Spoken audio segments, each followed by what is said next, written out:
இது அபிமானம் எனக்கு முதல்ல கிடைச்சிருந்தா எங்கேயோ கொண்டு போயிருப்பேன். பாருங்க இதை பாருங்க, சந்தோஷமா இருக்கு இதெல்லாம் பார்க்கறது. காய் விட்டுருங்க, மரம் கொஞ்சம் இதாகட்டுன்னு நானே பிச்சு விட்டேன், மரம் குரோத் ஆகட்டுண்டு. பத்தியா இது அபிமானூத்துன்னு தான். மண்ணோட தன்மையே வேற விதமா இருக்கு. அதனால இந்த மண்ணுக்கு இந்த கோகோ மிக்ஸு அபிமானு இதெல்லாம் கிடைச்சதுனால நல்ல பியூரிஃபை ஆகி மண் சுத்தமா குரோத் ஆகி வந்திருக்கு. இப்போ போன டைம் ஈல்டு ரொம்ப மோசமாக இருந்தது.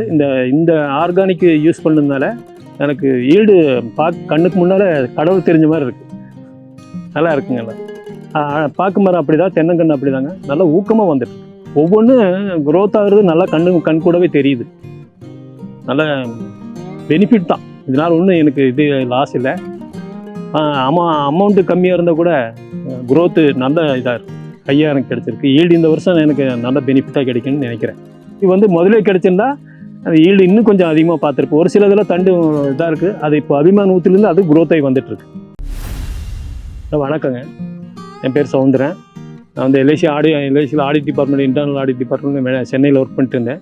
ரிட்டையர்ட் ஆன கடைசியில் விவசாயம் பண்ணணுங்கிற ஒரு ஆர்வம் இருந்தது. நேட்டிவ் பிளேஸ் வந்து கோயம்புத்தூரில் ரேட் ஓவராக இருந்ததுனால கேரளாவில் வந்து பூமி வாங்கினேன். எனக்கு ரீசனபிளாக இருந்தது. அது ஒரு 1.25 ஏக்கர் வரைக்கும் இருக்குது. அதனால் விவசாயம் பண்ணி பூமி பார்க்கும்போது மேடு பள்ளமாக இருந்தது. அப்போ அதெல்லாம் ஆர்கானிக் உரமெல்லாம் போட்டு குரோத்தை பண்ணி இன்றைக்கி இந்த அளவுக்கு டெவலப் பண்ணி வச்சுருக்கேன். மண் வளமானதுனால இப்போ குரோத் ஆயிடுச்சு. இப்போ எதுவுமே பண்ண வேண்டியது, தண்ணி மட்டும் ஊற்றின போது கரெக்டான இது அது குரோத்தாக வளர்ந்துட்டு இருக்கு. உரத்தே இல்லை வாங்கும்போது, சும்மா சரி பூமி இருக்குட்டுன்னு போட்டு வாங்கினது தான். ஆனால் அது என்னாச்சுன்னா நாளாக எனக்கு இன்ட்ரெஸ்ட் அதிகப்படியாக நான் ரிஸ்க் எடுத்து செஞ்சிருந்தாலும் இன்றைக்கி வளமான பூமியாக, தகுதியான பூமியாக மாறி நின்றுருக்கு. இன்றைக்கி என்ன விளைச்சல் போட்டாலும் எது போட்டாலும் அது குரோத்தாக நிற்கிது. வருது கொய்யா, பப்பாளி, சப்போட்டா, எலுமிச்சை, அப்புறம் நெல்லிக்காய், மாமரம், இந்த வாழை, பாக்கு மரம், தென்னை மரம் புதுசாக வச்சு ஒரு 40 மரம் குரோத்தாக வச்சுருக்கு. அது குரோத்தாக வளர்ந்துட்டுருக்கு. அப்புறம் ஊறு பயிராக மிளகாய் செடியும், தக்காளி செடி, கத்திரிக்காய் செடி வச்சுருந்தேன். அதுவும் 3 மாதம் முடிஞ்சது. மறுபடியும் இதை அழிச்சிட்டு மறுபடியும் அதை ஆரம்பிக்கும். எல்லாம் ஓன் யூஸுக்கு தான். ஒன்று வந்து மாட்டு சாணம் தான். மாட்டு சாணம் ஆட்டம்புழுக்க இதில் வச்சு கொடுத்துருக்கேன். ஆர்கானிக் உரம் இவங்க கிடைச்சதுனால இதுலேருந்து அந்த உரத்தை எடுத்து போடுறதுனால எனக்கு செலவு மிச்சமாகுது. எனக்கு ஆர்கானிக் உரம் இது மாட்டு சாணம் கிடைக்காதனால, பசுமாட்டு சாணம் கிடைக்காதனால இது யூஸ் பண்ணுறதுனால எனக்கு நல்ல குரோத்தாக வருதுனால. தென்னை மரம்லாம் ஒரு மாதிரி குரோத் இல்லாமல் இருக்குன்ட்டு யூடியூப்பில் ஒரு டைம் பார்த்தப்போ கோகோ மிக்ஸ் பற்றி ஒரு விளம்பரம் வந்தது, ஆட் வந்தது. அதை பார்த்துட்டு சரி நம்மளும் யூஸ் பண்ணி பார்க்கலாமேன்ட்டு கான்டாக்ட் நம்பர் பிடிச்சி மேடத்தை தான் கூப்பிட்டு கேட்டேன். அவங்க வந்து அது விளம்பரத்தில் இது இருக்குங்க, நீங்கள் வாங்க யூஸ் பண்ணுறதான்னு பண்ணுங்கள், யூஸ் பண்ணுற மெத்தடும் சொன்னாங்க. வாங்கி ஒரு 3 மாதம் தொடர்ச்சியாக கண்டினியூவாக வாங்கி ஒரு 5 லிட்ரு, 10 லிட்ரு, 7 லிட்ரு இந்த மாதிரி வாங்கி மரத்துக்கடியில் ஊற்றுனேன். இன்றைக்கி நல்லா குரோத் ஆகி வந்தேன். ஃபஸ்ட்டு இதுதான் நல்ல குரோத்தாக கிடைச்சது. அதனால் அது கிடைச்சதில் வளமான இதாக மரமெல்லாம் எனக்கு பார்க்கும்போது இன்றைக்கி அன்றைக்கெல்லாம் கண்ணில் தண்ணி விடுற மாதிரி இருந்தது. மரமே வீணாக போயிருமே என்று இருந்தேன். இன்றைக்கி இந்த கோகோ மிக்ஸ் யூஸ் பண்ணதுனால இந்த அளவுக்கு எனக்கு குரோத்தாக நிற்கிது. ஓரளவுக்கு பரவாயில்ல, திருப்திகரமாக இருக்குது. பாக்கு இப்போ தான் போட்டோம், அது கொஞ்சம் உட்கார்ந்து இருந்தது. இப்போ மேடம் வந்து கோகோ மிக்ஸ் யூஸ் பண்ணி பாருங்க அப்படின்னு சொன்ன கடைசியில் ஒரு 50 கண்ணுக்கு போட்டிருக்கு. அது நல்லாவே குரோத்தாக இருக்குது. மோசமான கண்ணுக்கு மட்டும் ஊற்றினேன். ஒரு உட்கார்ந்து இருந்த கண்ணுக்கெல்லாம் ஊற்றுந்தாலும் இன்றைக்கி நல்லா குரோத்தாக நின்றுருக்கு. அதெல்லாம் வந்து வளமாக நிற்கிது. பரவாயில்ல. பழைய மரம் வந்து காப்பே கம்மியாக இருந்தது. நல்லா உந்துட்டு இருந்தது, பூவெல்லாம் உந்துது. அது குறும்பையெல்லாம் நல்லா கீழே உந்துட்டு இருந்தது. அப்புறம் இவங்க சொன்னாங்க இது ஊற்றுனீங்கன்னா இது கரெக்டாக உங்களுக்கு இருக்குன்னு சொல்லி மேலால் ஊற்ற சொன்னாங்க. தண்ணி ஊற்றும் போது அப்படியே ஒரு லிட்டர் சுற்றி ஊற்ற சொன்னாங்க. எனக்கு அது திருப்தி அடையலை. ஏன்னா அவங்களோட சொல்லிவிட்டு சரி உங்களுக்கு ஆள் இல்லையே என்னமோன்னு சொல்லிவிட்டு நீங்கள் அப்படி பண்ண முடியாதுன்னு சொல்லி தான் நானும் சொல்லேன்னு சொன்னாங்க. இல்லை நான் பண்ணிக்கிறேன்னு சொல்லிட்டு கடப்பாரி எடுத்து ஒரு 1/2 அடி குழி போட்டு அதுக்குள்ளே 1/2 லிட்டரு 2 சைடு போடுறது. ஆப்போசிட் ஒவ்வொரு மரத்துக்கு 3 டைம் ஊற்றிருக்கேன். ஒவ்வொரு லிட்டரு 3 டைம் ஊற்றிருக்கேன். 10 லிட்டரு இதில் 1 லிட்டர் தண்ணி கலக்கி ஒவ்வொரு லிட்டராக கலக்கி ஊற்றிருக்கேன். ஆனால் இப்போ மரம் வந்து காப்பு நல்லா இருக்குது. முதல்ல 3 பாலை விடுறதே ரொம்ப சிரமமாக இருக்குது. இன்றைக்கி பாலை பார்த்தீங்கன்னா 5 பாலை விடுது. 4 இடத்துல 4 காய் தொங்கிட்டு இருக்குது. பார்த்தோன்னா மரமே என்னோட குழந்தை மாதிரி தெரியுது எனக்கு. இப்போ பையனை நல்லா வளர்த்திருக்கேங்கிற மாதிரி ஒரு திருப்தி அடைஞ்சு பாருங்க. அதெல்லாம் அப்படி இதெல்லாம் மூடி இருந்தது, எந்திரிக்கவே இல்லை. இப்போ அது என்னென்ன விரிஞ்சு இதில் விட்டு வருது. இன்னும் ஒரு வாரத்தில் அதெல்லாம் ரெடி ஆயிரும், பூரா ரெடி ஆயிரும். அப்போ ஒரு 2 லிட்டர் தான் வாங்கினேன். 200 வாழைக்கு ஊற்ற சொன்னாங்க. 2 லிட்டர் வாங்கி 200 வாழைக்கு ஊற்றினேன். ஆனால் குரோத்து நல்லா, அது என்னமோ உள்ள பூரிப்பாக அது மரம் வந்து நின்றுச்சு. அது ரொம்ப மோசமான நிலையில் இருந்தது. ஒரு சிலதெல்லாம் அழுகியே போச்சு. அப்புறம் டவுட் வந்து கேட்டப்போ தான் மேடம் கூப்பிட்டு சொன்னாங்க, இந்த மாதிரி அபிமான் இருக்குங்க சார், நீங்கள் போடுங்க அது ஈக்குவலாக அது எல்லா வாழைக்கும் ஈக்குவலாக வந்து சேர்ந்துடும் சொன்னாங்க. அப்புறம் வாங்கி ஊற்றுனேன். அதே மாதிரி அவங்க சொன்ன மாதிரி அது நிற்கிது. இன்றைக்கி தண்டெல்லாம் பார்க்கும்போது கண்ணு முன்னால் ரொம்ப இதாக நிற்கிது, பரவாயில்ல. அது போக ஆர்பிக்கு ஒன்று கொடுத்தாங்க. அது இந்த ஆர்பிக்கு வந்து பெரிய தண்டு இருக்கிறதுக்கு மட்டும் ஊற்ற சொன்னாங்க. அதுக்கு 200 தண்டுக்கு ஊற்றினேன். அதெல்லாம் இன்றைக்கி க்ரோத் ஆகி வந்து ஒவ்வொரு கொலையும் தள்ளிட்டு இருக்கு. கிட்டத்தட்ட ஒரு 70-80 கொலை இப்போ தள்ளி நிற்கிது. வேர் வரவே கிடையாது. வேர் நல்லாவே வருது. எங்கே வெட்டினாலும் வேர் கிடைக்குது. அபிமான் ஊற்றின கிடைச்சது அதனோட க்ரோத்தே இதாக மாறி இருக்கு. ஈல்டு இந்த மாதிரி பார்க்கல. இந்த டைம் தான் நல்லா க்ரோத்தாக இருக்குது. பார்க்குறதுக்கு ஒரு மனசு நிறைவாக இருக்குது. செலவு பண்ணதுக்கு எனக்கு நஷ்டம் இல்லைங்கிற மாதிரி தெரியும். ஒவ்வொன்றும் இப்போ இது இந்த டைம் தான் இந்த மாதிரி பூ எடுத்துருக்குங்க.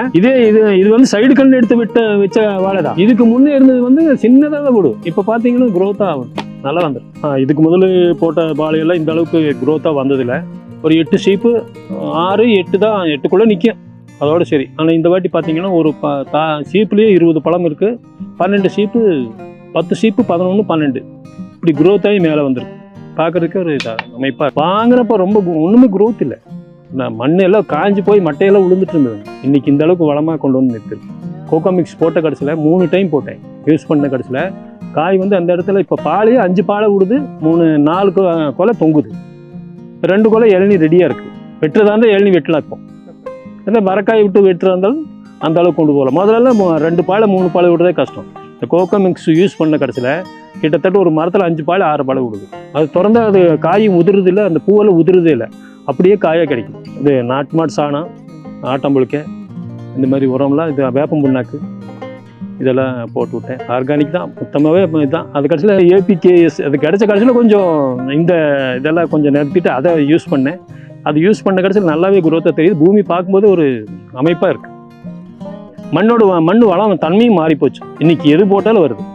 ஒரு கொய்யாக்காயே வருதா இருந்தால் 1/2 கிலோ வருது ஒரு கொய்யாக்காய். அந்த மாதிரி குரோத் ஆகிருக்கு. மண்ணோட வளம் இதாகிடுச்சு. நீங்கள் இது கீழே இறக்கத்தில் பார்த்தீங்கன்னா பப்பாளி மரம் இருக்குது. அதை பார்த்தீங்கன்னா 50 காய் பிடிச்சிருக்கு. இந்த நெல்லிக்காய் எது வச்சாலும் வருது.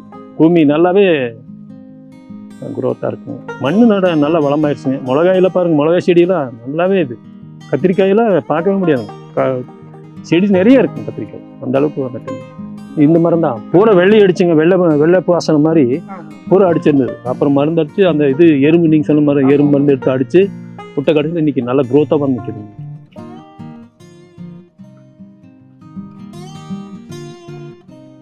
பாருங்க, பாலை பாருங்க, எவ்வளோ தூரம் போதும். இது வந்து முதலே கிடைச்சிருந்தா அது ஈல்டு இன்னும் கொஞ்சம் அதிகமாக பார்த்துருக்கு. ஒரு சில இதெல்லாம் தண்டு இதாக இருக்குது. அது இப்போ அபிமான் ஊற்றுலேருந்து அது க்ரோத் ஆகி வந்துட்டு இருக்கு. பார்க்கன்னு ரொம்ப மோசமாக இருந்தது. அதுவும் இப்போ நல்லா லெவலுக்கு வந்துட்டு இருக்கு. மண்ணோட தன்மையே வேறு விதமாக இருக்குது. அதனால் இந்த மண்ணுக்கு இந்த கோகோ மிக்ஸு, அபிமானு இதெல்லாம் கிடைச்சதுனால நல்ல பியூரிஃபை ஆகி மண் சுத்தமாக க்ரோத் ஆகி வந்திருக்கு. இப்போ போன டைம் ஈல்டு ரொம்ப மோசமாக இருந்தது. இந்த ஆர்கானிக் யூஸ் பண்ணதுனால எனக்கு ஈல்டு கண்ணுக்கு முன்னால் கடவுள் தெரிஞ்ச மாதிரி இருக்குது. நல்லா இருக்குங்க. பாக்கு மரம் அப்படி தான், தென்னங்கன்று அப்படி தாங்க, நல்லா ஊக்கமாக வந்துட்டு. ஒவ்வொன்றும் க்ரோத் ஆகுறது நல்லா கண் கூடவே தெரியுது. நல்ல பெனிஃபிட் தான். இதனால் ஒன்றும் எனக்கு இது லாஸ் இல்லை. அமௌண்ட்டு கம்மியாக இருந்தால் கூட க்ரோத்து நல்ல இதாக இருக்குது. கையாக எனக்கு கிடச்சிருக்கு. ஈல்டு இந்த வருஷம் எனக்கு நல்ல பெனிஃபிட்டாக கிடைக்குன்னு நினைக்கிறேன். இது அபிமானம் எனக்கு முதலே கிடச்சிருந்தா எங்கேயோ கொண்டு போயிருப்பேன். பாருங்க, இதை பாருங்க, சந்தோஷமாக இருக்குங்க இதெல்லாம் பார்க்குறது. காய் விட்டுருங்க, மரம் கொஞ்சம் இதாகிட்டேன்னு நானே பிச்சு விட்டேன். மரம் க்ரோத் ஆகிட்டேன்ட்டு. இப்போதியா இது அபிமான் ஊற்றுன்னு தான் நல்லா இருக்குங்க. வந்து எனக்கு ரொம்ப சந்தோஷமாக இருக்குது. ஆர்பிக்கு அபிமானம் கொடுத்தேன். வேருக்கு நல்லா இதாக இருக்கு. நல்லா இருக்கு. இந்த வாழைக்கு போடும்போது அதுக்கு சேர்த்து கையோட கொடுத்துருவாங்க. இதே தான். ஆனால் இந்த அளவுக்கு நான் பார்க்கல. கசன்னு வந்திருக்கு. பழமும் டேஸ்ட்டாக இருக்கும். நாட்டுக்காய் அறுத்து வச்சு 1 வாரம் வச்சாலும் அழுகிறது இல்லை. அப்படியே கெட்டியாக நிற்கும். இப்போ ஆரம்பத்தில் இதுதான். இது வந்து இந்த ஸ்டேஜுங்க. இதே இது 2 மடங்கு 3 மடங்கு ஆகுங்க. 3 மடங்கு ஆகுது. நல்ல வெள்ளைக்காய்ங்க சூப்பராக இருக்கும். 3 மடங்கு. எல்லாம் பூ எடுத்துருச்சு பாருங்க. எல்லாம் வெட்டி விட்டுருக்கேன். பூ எடுத்தனால பாதி விட்டேன். ஒவ்வொரு டைமும் களைக்கொல்லி தான். களை எடுக்கும்போது 7000-8000 ரூபா செலவாகுது. கூலிக்கு ஆளும் கிடைக்கிறதில்ல. அதனால் யூடியூப்பில் ஒருத்தர் சொன்னாருன்னு சொல்லிட்டு போட்ட ஒன்று எடுத்தேன். இந்த லெமன் ஒரு 10 லெமனு, 50 ml நல்லெண்ணெய், உப்பு ஒரு கல் உப்பு 1 கிலோ போட்டு கரைச்சி ஒரு 10 லிட்டர் தண்ணியில் அடித்தது எல்லாம் எல்லாமே அழிஞ்சு போச்சு. பெரிய செடியாக இருக்கிறது கொஞ்சம் லேட் ஆகுது. சின்ன செடி இம்மீடியட்டாக அழியுது. போட்டு 2 டைம் யூஸ் பண்ணேன். நல்லாயிருக்கு. அந்த 7,000 ரூபா மிச்சமாச்சு எனக்கு. இந்த செடியாக இருக்கும்போதே கிடச்சிருந்தேன்னு ஒரு 100 செடி அழுகிருச்சுங்க. நல்ல மழைங்க, 100 செடி அழுகிருச்சு. இந்த அபிமானி கிடச்சிருந்தா அதையும் காப்பாற்றிருப்பேன். காலைல சாப்பிட்டு வர்றதா வந்தோன்னா பசி எடுக்காது, அவ்வளோ மனநிறைவுங்க.